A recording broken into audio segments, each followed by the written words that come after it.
छात्रों, मूक संपादन प्रक्रिया एवं साज सज्जा में आपका स्वागत है। आज के व्याख्यान का विषय है फीचर लेखन, फोटो फीचर एवं छायांकन। आरंभ करते हैं इस व्याख्यान के उद्देश्य से। पहला उद्देश्य है फीचर लेखन के बारे में जानकारी प्राप्त करना। व्याख्यान का दूसरा उद्देश्य है फोटो फीचर से अवगत होना। तीसरा उद्देश्य फीचर एवं छायांकन के बारे में जानकारी प्राप्त करना। चौथा उद्देश्य है फीचर, फोटो फीचर और छायांकन के महत्व को जानना। अंतिम उद्देश्य इनके उपयोग तथा प्रयोग की जानकारी से अवगत होना। छात्रों, आइए अब हम प्रस्तावना की ओर बढ़ते हैं। समाज के हर कोने कोने में ऐसी लाखों कहानियां हैं जो किसी ने नहीं सुनी होती हैं। कोई गरीबी की मार झेल रहा है, कोई एक वक्त की रोटी जुटाने में लगा है, कोई अस्पताल के चक्कर काट रहा है, तो कोई नौकरी की तलाश में भटक रहा है। ऐसी हजारों कहानियां हम रोज देखते हैं और शाम आते आते भूल जाते हैं। फीचर, फोटो फीचर और छायांकन के माध्यम से ऐसी घटनाओं को लोगों के समक्ष रखने का एक प्रयास किया गया है। कहा जाता है, जब हम कोई चीज चित्र में देखते हैं तो वह हमारे मस्तिष्क में बहुत समय तक रहता है। इसीलिए समाचार पत्र में कुछ कोने फीचर, छायांकन और फोटो फीचर को दिए गए हैं, जिनमें ऐसी जानकारी भी दी जाए और लोगों को ऐसे विषयों पर ठहर के सोचने के लिए विवश किया जाए।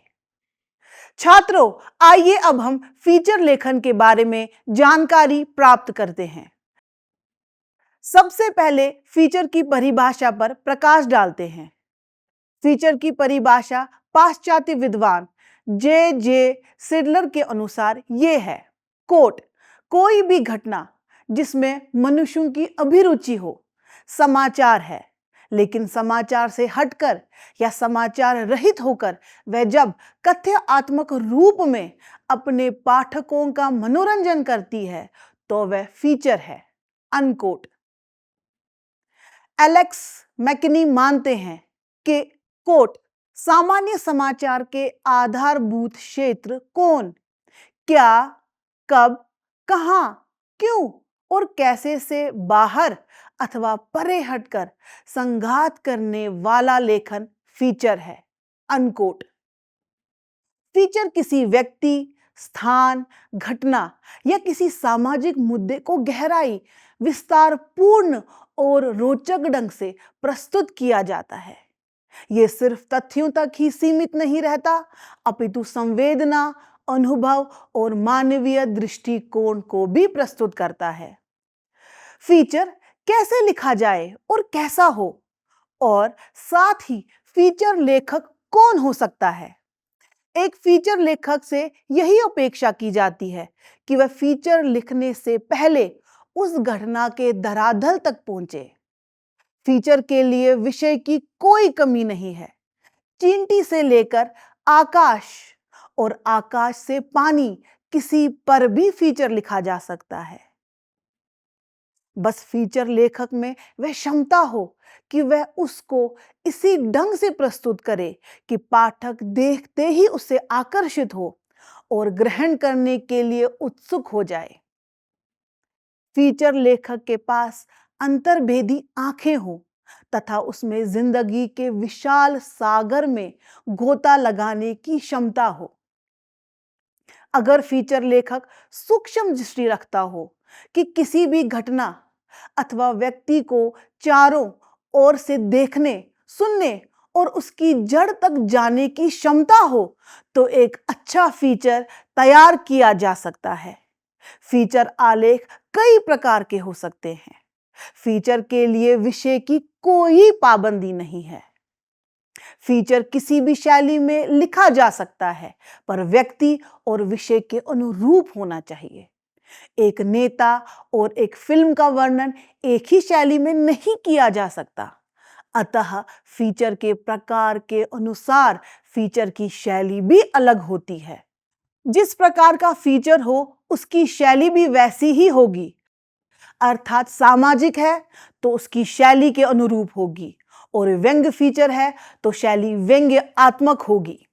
फीचर के अनुनय अंगों की तरह शैली भी बहुत महत्वपूर्ण है। समाचार लेखन तथ्यों पर आधारित होते हैं जो सूचना देने तक ही सीमित होता है। बात करें फीचर लेखन की तो पाठक को सूचना देने के साथ साथ विषय से जोड़ने का अवसर भी प्रदान करते हैं। इसमें दृश्य, संवाद, घटना, चित्रण, व्यक्तिगत पक्ष और वर्णनात्मक भाषा आदि का प्रयोग किया जाता है। आइए छात्रों, बात करते हैं फीचर सिंडिकेट की। समाचार पत्रों तथा पत्रिकाओं में फीचर सिंडिकेट के द्वारा भी प्रकाशित किए जाते हैं। भारत में मुंबई की Indian press service, Indian news and feature alliance, ये सिंडिकेट काम कर रहे हैं। सिंडिकेट से या किसी और भी स्रोत से फीचर भिन्न रूपों में प्रकाशित हो रहे हैं। बात करते हैं फीचर फिल्म लेखन की। फिल्म मनोरंजन का सर्वाधिक लोकप्रिय साधन है। लोकप्रियता की नई चुनौतियां या व्यावसायिकता की मुश्किल तुलना के साथ साथ एक फिल्म का निर्माण किया जाता है। एक फिल्म लिखने के लिए लेखक को आरंभ से अंत तक एक संतुलन बनाए रखना पड़ता है। एक फिल्म में ज्ञान, सूचना और एक प्रकार से जनसंचार का माध्यम है। इसीलिए लिखने वाले लेखक को बहुत ही सावधानी के साथ एक फिल्म लिखनी होती है। 5-10 पन्नों पर किसी की कल्पना या कहानी को पटकथा में प्रवर्तन किए जाने के लिए कई सारे बातों का चयन रखना पड़ता है। अभिनय, स्थान, छायांकन, वातावरण तथा दर्शकों की मानसिकता आदि का ध्यान रखना आवश्यक है। फिल्म लेखन में कुछ बातों के तहत विश्लेषित किया जा सकता है, जैसे कि संक्षिप्त कथा, कथा विचार विकसित, कथा पटकथा, संवाद। छात्रों, आइए अब हम इन पर विस्तार से चर्चा करते हैं। पहला, संक्षिप्त कथा। कथा संक्षिप्त होनी चाहिए। लंबी कथा से पाठक ऊब जाता है और उसे कथा नीरस लगने लगती है, इसलिए कथा संक्षिप्त होनी चाहिए। दूसरा, कथा विचार। कथा विचार को थीम भी कहा जाता है, इसीलिए थीम गहरी और सूक्ष्म जानकारी देने वाली हो। लेखक के पास फिल्म लेखन के लिए नए आकर्षक, मनोरंजक आदि प्रेरक विचार होने चाहिए। तीसरा, विकसित कथा। मुख्य कथा को और आगे ले जाने के लिए कथा में गीत, नृत्य आदि से कथा को विस्तार दिया जाता है। चौथा, पटकथा। पटकथा का अर्थ होता है दृश्य का क्रम निर्धारण। एक पटकथा लेखक 60 से 80 दृश्य में पूरी फिल्म लिख देते हैं। साथ ही पटकथा लेखक बनने के लिए दृश्य की छोटी से छोटी जानकारी से परिचित होना आवश्यक है।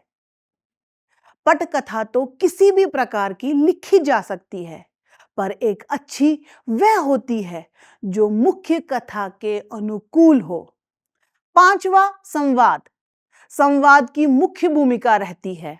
संवाद पत्रों, वातावरण और परिस्थिति के अनुकूल होना बहुत ही आवश्यक होता है, नहीं तो संपूर्ण कथा नीरस बन जाती है।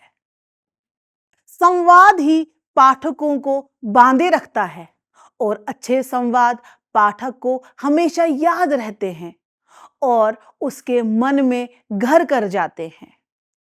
छात्रों, बात करते हैं छायांकन की। लेखक द्वारा अनुभव किए गए दृश्य तथा जिंदगी के छोटे बड़े मुद्दे या घटित घटना का सजीव चित्रण को शब्दों में डालकर छायांकन को तैयार किया जाता है। सन 1824 में लंदन में रॉयल सोसाइटी ऑफ आर्ट्स के एक अधिवेशन में पीटर मार्क में अपने शोध पत्र में प्रस्तुत किया था कि आंखें किसी की भी गतिशील वस्तु की झलक को एक सेकंड से भी कम समय के लिए रोक सकती है।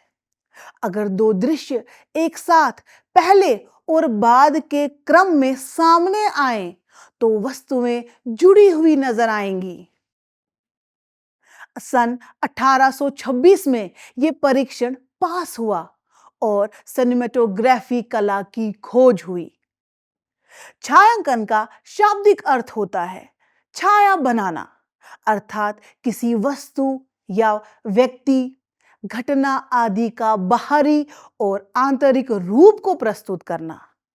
केवल रूप को प्रस्तुत करना ही नहीं, बल्कि इसमें भावनात्मक, सामाजिक और मनोवैज्ञानिक पहलू भी जुड़े होते हैं। छायांकन पत्रकारिता एवं साहित्य दोनों में उपयोग होने वाला सशक्त तथा संवेदनशील लेखन शैली है। इसमें लेखक की कल्पना, अनुभूति और समाज के प्रति दृष्टिकोण को शब्दों के द्वारा प्रस्तुत करने का माध्यम बनते हैं। सरल शब्दों में कहें तो छायांकन वह लेखन है जिसमें किसी दृश्य, पात्र या भावना का ऐसा वर्णन हो जो पाठक को सच्ची अनुभूति कराता है। छात्रों, बात करते हैं छायांकन की विशेषताओं की। इसकी कई सारी विशेषताएं हैं, जिनमें से कुछ ये हैं। पहला, दृश्य संप्रेषण की क्षमता। छायांकन शब्दों की अपेक्षाकृत ज्यादा प्रभावी ढंग से दृश्य संदेश को पाठकों के समक्ष प्रस्तुत करता है। यह बिना बोले ही कई बातें कह सकता है जो पाठक या दर्शक आसानी से ग्रहण कर लेता है। दूसरा, अनुभूति और भावनात्मक प्रभाव। एक प्रभावी छायांकन दर्शक अथवा पाठक को दृश्य में उपस्थित होने का अनुभव कराता है। इससे दृश्य की संवेदना गहराई से अनुभव की जाती है और पाठक भावना एवं संवेदना के साथ घटना या वस्तु से जुड़ जाता है। तीसरा, तकनीकी संरचना के साथ कलात्मकता।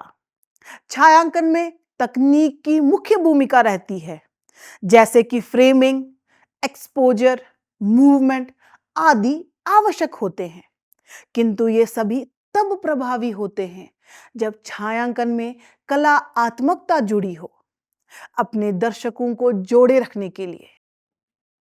चौथा, दृश्य नैतिकता। विशेष रूप से जब हम समाचार छायांकन में देखते हैं तो दृश्य का नैतिक पक्ष अत्यधिक महत्वपूर्ण होता है। पाठक अथवा दर्शक के लिए इसके दृश्य में सत्य, निष्पक्षता और गरिमा बनी रहनी चाहिए। पांचवा, प्रासंगिकता और संदर्भ की स्पष्टता। छायांकन ऐसा होना चाहिए जिसमें दृश्य संदर्भ में स्पष्टता के साथ अपने रूप में प्रस्तुत हो। दृश्य संदर्भ में कटा हुआ न लगे और वह प्रासंगिक भी हो। प्रासंगिकता महत्वपूर्ण पक्ष है, क्योंकि पाठक अपने से जुड़ी हुई जानकारी को ही पढ़ना पसंद करता है। छात्रों, बात करते हैं छायांकन के प्रकार की। छायांकन के कई सारे प्रकार हैं, जो कि इसके प्रयोजन, विषय वस्तु और माध्यम पर निर्भर करते हैं। कुछ प्रकार ये है। पहला, फिल्म छायांकन। इस प्रकार के छायांकन कला केंद्रित होते हैं, जिसमें वातावरण, भाव और कैमरा तकनीक आदि का अधिक प्रयोग किया जाता है। दूसरा, समाचार छायांकन। घटनाओं के वास्तविक रूप को स्पष्ट, निष्पक्षता और सत्यता के साथ प्रस्तुत किया जाता है। तीसरा, प्रचार प्रसार छायांकन। इस प्रकार के छायांकन में किसी उत्पाद, विचार को इस प्रकार से प्रस्तुत किया जाता है कि अधिक से अधिक प्रभाव उत्पन्न किया जा सके। चौथा, वृत्त चित्र छायांकन। इसमें प्रस्तुत विषय शोध करने के बाद लिए जाते हैं, जो कि गंभीर और वस्तुनिष्ठ तथा तथ्यपरक भी होते हैं। छात्रों, बात करते हैं छायांकन की तकनीकी संरचना की। दृश्य की गुणवत्ता को निखारने के लिए कई संतुलित प्रयोग निर्धारित किए जाते हैं, जिनमें से कुछ इस प्रकार हैं। प्रकाश व्यवस्था। प्रकाश से चित्र को स्पष्ट, सुंदर और प्रभावित बनाया जा सकता है, जिससे चित्र की गहराई और स्पष्टता प्रस्तुत किया जा सके। फ्रेमिंग और संरचना। चित्र या दृश्य को प्रति एक फ्रेम के द्वारा उसकी संरचना की जाती है। छायांकन दृश्य केंद्रित होता है। रंग और टोन नियंत्रण। रंग योजना का संतुलित प्रयोग अहम है, क्योंकि दृश्य को सुंदर तथा आकर्षक बनाने में रंग और टोन का अधिक योगदान रहता है। छात्रों, अब हम बात करते हैं फोटो फीचर की। व्यक्ति के सुख दुख के क्षण, कार्यकलाप, घटना, सूचना आदि को फोटोग्राफ के द्वारा प्रस्तुत करना ही फोटो फीचर है। कहा जाता है कि एक चित्र जितना कुछ बता सकता है, उसको बताने के लिए अनेक शब्द भी कम पड़ जाएंगे, क्योंकि चित्र के लिए भाषा की कोई सीमा नहीं। फीचर लिखित अभिलेख है, जो फोटो फीचर दृश्यात्मक अभिलेख है। दोनों का कार्य पाठकों तक सही सूचना प्रदान करना है, वह भी रोचक और संवेदना के साथ। बस दोनों की प्रविधि में अंतर है। शब्दों की एक सीमा होती है और जो कुछ हद तक ही असरदायक होती है, जबकि फोटो पाठकों को अपनी ओर जल्दी आकर्षित करने में सफल रहता है। फोटो फीचर में छायाचित्र के द्वारा विषय के क्रमबद्ध कथानक को आधार बनाया जाता है। श्री के नारायण लिखते हैं, कोट, चित्रात्मक फीचर का विकास हो रहा है। पहले लेख में एक या दो चित्रों से बात को स्पष्ट किया जाता था। चित्रों के नीचे एक या दो पंक्तियां लिख दी जाती थीं या कोई शीर्षक दिया जाता था, किंतु अब चित्रों का चयन इस प्रकार से किया जाता है कि वह पूरी कहानी कह देते हैं। शीर्षक केवल एक चित्र का दूसरा चित्र से संबंध बताने के लिए दिए जाते हैं। वास्तव में चित्र ही कहानी कहते हैं। लेख की कुछ पंक्तियों का उपयोग संपूर्ण सामग्री का सिलसिला कायम रखने के लिए किया जाता है। अनकोट। छात्रों, बात करते हैं फोटो फीचर का अर्थ, स्वरूप और महत्व की। फोटो फीचर एक प्रकार का समाचार आलेख ही होता है, जो घटनाओं, समाचार को रोचक ढंग से चित्रमय आकलन करता है। छायाचित्र का प्रभाव लिखित से अत्यधिक गहरा होता है। चित्र को एक साथ रखने या इधर उधर संजोने से ही नहीं बन जाते, बल्कि उसके लिए भी लेखन की आवश्यकता होती है। भारतीय विद्वान प्रेमनाथ चतुर्वेदी का कहना है, कोट, चित्र मस्तिष्क पर सीधा प्रभाव डालता है। भाषा और राष्ट्रीयता उसकी गति में बाधक नहीं हो सकते। अनकोट।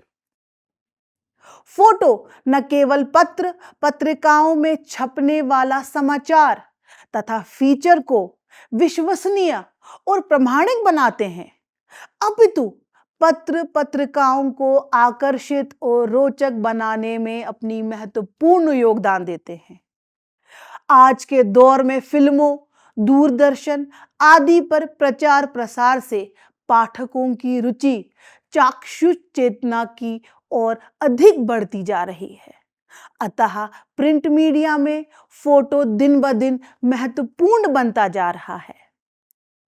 फोटो फीचर का प्रचलन दिनों दिन बढ़ता जा रहा है। आम जीवन, रोजमर्रा का जीवन, दैनिक समस्याएं, कठिनाइयां और पीड़ित मनुष्य पर फीचर, राजनीतिक फीचर, पौराणिक फीचर, सामाजिक विषयों पर आधारित फीचर आदि फीचर फोटो पत्रकार तैयार करते हैं। साथ ही कह सकते हैं कि फोटो फीचर का क्षेत्र कितना ही व्यापक है। फोटो फीचर बहुत प्रभावशाली होता है। ये पाठक पर बहुत गहरा प्रभाव डालता है। लिखित रूप की अपेक्षा फोटो फीचर पाठकों को अपनी ओर बहुत तेजी से आकर्षित करने में सफल रहता है। इसके अतिरिक्त फोटो फीचर का अधिक लाभ ये भी है कि अगर किसी पाठक को फीचर समझ नहीं आ रहा हो तो वह फोटो देखकर ही समझ सकते हैं। छात्रों, आइए अब हम इस इकाई के सारांश की बात करते हैं। ये कह सकते हैं कि फीचर, फोटो फीचर और छायांकन सबका अपना अपना महत्व है। किसी घटना, सूचना के विषय को पाठकों के सामने प्रस्तुत करना या किसी भी मुद्दे पर जानकारी के साथ साथ पाठक को उस मुद्दे से जोड़ना और एक भावनात्मक रूप से जोड़ने का कार्य करना ही मुख्य उद्देश्य है। अब इस तरह के पाठक को अवगत कराने के लिए कोई भी तरीका लिया जा सकता है। फीचर, फोटो फीचर या छायांकन हो, ये तीनों अपने आप में एक दूसरे के बिल्कुल भिन्न हैं, क्योंकि इनकी प्रक्रिया और रूपरेखा एक दूसरे से बिल्कुल अलग है। फिर भी ये एक दूसरे से मेल खाते हैं और एक साथ उपयोग में लिए जा सकते हैं। फीचर लेखन के बारे में कई सारी जानकारियां प्राप्त की गई हैं और साथ ही फीचर की परिभाषा अलग-अलग विद्वानों ने फीचर के लिए या फीचर को क्या कहा गया है पर चर्चा की है। फीचर किस तरह का होता है, ये क्या होना चाहिए, फीचर किन किन विषयों पर लिखा जा सकता है, क्यों फीचर की आवश्यकता है और क्यों ये दिन ब दिन लोकप्रिय बनता जा रहा है, इन सभी प्रश्नों के उत्तर इस व्याख्यान में देने का प्रयास किया गया है। प्रिय छात्रों, आशा करती हूं आपको ये व्याख्यान अच्छा लगा होगा और आप इससे लाभान्वित हुए होंगे। मिलते हैं अगले व्याख्यान में, तब तक मैं आपसे विदा लेती हूं। धन्यवाद।